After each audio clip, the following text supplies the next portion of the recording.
খৰালি একেই অৱস্থা গতিকে আজি এটা আঁচনি আঁচনি লৈছে। আজি ডিব্ৰুগড়ৰ যিটো আপোনালোকে দেখি আছিলে যে খহনীয়া এটা ব্যৱস্থা হৈ আছিলে, যথেষ্ট সহায় আছিলে আৰু ডিব্ৰুগড় যথেষ্ট শংকিত হৈ আছিলে, বিশেষকৈ মোহনাঘাট অঞ্চলত আৰু আমাৰ পাঁচমালি অঞ্চলৰ পৰা আমি বিভিন্ন জেগাত খহনীয়া হৈ আছিলে। আজি আমি নিদাৰ জৰিয়তে নিদা আঁচনিৰ জৰিয়তে অসমৰ মাননীয় মুখ্যমন্ত্ৰী ডক্টৰ হিমন্ত বিশ্ব শৰ্মা ডাঙৰীয়া আৰু অসমৰ জলসম্পদ মন্ত্ৰী পীযুষ হাজৰিকা ডাঙৰীয়াৰ প্ৰচেষ্টাত নিদাৰ পৰা আমি ৭৫ কোটি টকা পালোঁ। পাই আজি মোহনাঘাটত আমি ৮ নম্বৰ স্পাৰৰ ওচৰত আজি আমি কাম আৰম্ভ কৰিলোঁ আৰু এই কাম আৰম্ভ কৰাৰ লগে লগে আমি দুটা স্পাৰ কৰিম, এটা ২৪ কোটি, এটা ২৭ কোটি আৰু এই যে আমি এতিয়া বেগ লাঞ্চিং কৰিছোঁ তাত আমাৰ প্ৰায় ১৬ কোটি আৰু ৯ কোটি, টোটেল ৭৫ কোটি টকাৰ কাম আপোনালোকৰ আজি শুভ আৰম্ভ হৈ গ'ল। আজিৰ পৰা আমাৰ ধাৰাবাহিকভাৱে কাম হ'ব, এতিয়া কাম হৈ আছে আৰু মই ভাবোঁ এইখিনি হোৱাৰ পাছতো এছিয়ান ডেভেলপমেণ্ট বেংকৰ পৰা আমাৰ বিভিন্ন ধৰণে আপোনাৰ ড্ৰয়িংখনত আমি দেখুৱাই দিছোঁ য়েল্ল' চিন মাৰি এইখিনিত আমাৰ কাম হ'ব। ইনস্পেকশ্যন অফ কোৱালিটি কণ্ট্ৰলৰ ইনস্পেকশ্যন হৈ গৈছে, বিষয়াসকল আহিছে হেৰিৰ পৰা, তেখেতসকল আছেই ইয়াত আমাৰ লগতে।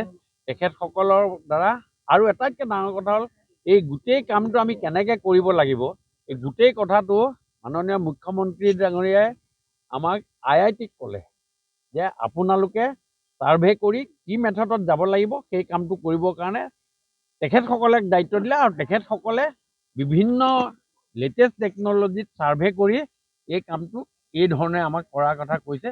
আৰু মই ভাবোঁ যে এই যি বিপদ, এই যি ডিব্ৰুগড়ৰ কাৰণে যি বিপদ আহিছে এইটো নিশ্চয় অভাৰকাম হ'ব। কামটো সম্পূৰ্ণ হ'লে আমি এই কামখিনিয়ে আমাৰ ডিব্ৰুগড়খন প্ৰটেকশ্যন হৈ যাব বুলি মই আপোনালোকৰ আগত দৃঢ়তাৰে কওঁ।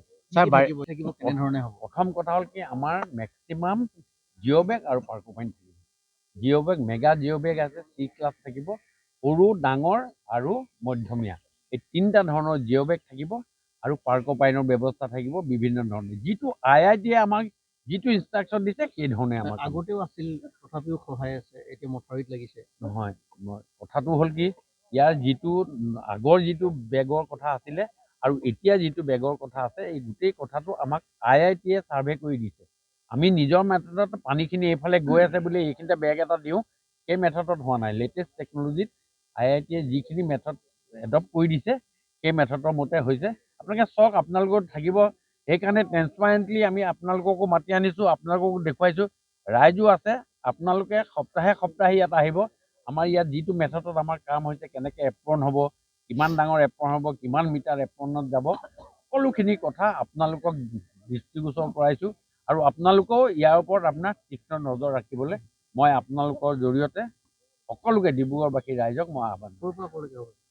আমাৰ পৰ্চন আছে বেলেগ বেলেগ, টোটেল 7.something কিলোমিটাৰ আমাৰ ইয়াত গোটেই পৰ্চনটো হ'ব। আমাৰ এই মেপখন আমাৰ ইয়াত থাকিবই, আমি মেপখন আঁকি বৰ্ডত ডিছপ্লে কৰি দিম, কোনখিনি পজিশ্যনত ADBৰ পৰা হ'ব সেইটো আমাৰ বেলেগ।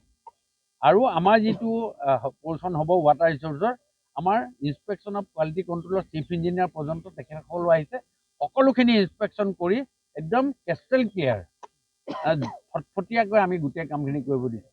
কাৰণ এই কথাখিনিক লৈ ডিব্ৰুগড়বাসীৰ ৰাইজৰ যিটো সংশয় সেইটো আমি দূৰ কৰিব লাগিব। এইটো আমাৰ চৰকাৰৰ আমাৰ দায়িত্ব আছে, আমি চৰকাৰ হিচাপে এই কামখিনি কৰিছোঁ। আকৌ এবাৰ কৈছোঁ যে ৭৫ কোটি টকাৰে এই কাম আজি শুভাৰম্ভ হ'ল।